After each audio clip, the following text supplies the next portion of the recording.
Cake Pops. You know who sells these. I went down a rabbit hole this week, so let me show you what I learned. Store-bought cake mix. We're just gonna elevate it, substituting milk for the water and adding an extra egg. If you've never tried this hack, let me know.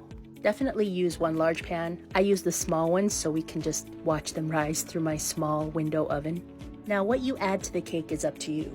3 options and they all work because I tried each one. My least favorite, frosting. Easy but too sweet. You can also do vanilla and powdered sugar. Lighter texture but comes out a little crumbly. My favorite is using what Starbucks' label says they use, simple vanilla buttercream. And you can whip up a small batch in seconds.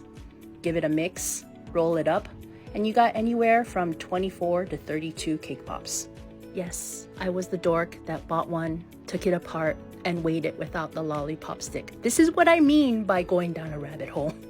Melt your candy melts, get your lollipop sticks, dab a small amount to use as the glue to bind them together. This was my favorite part making these. It was oddly satisfying. Dunk the whole thing once, not twice, or it becomes too heavy.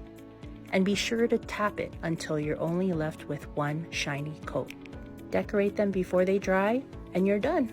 Perfect for Easter, birthdays, Thursdays, any get-togethers.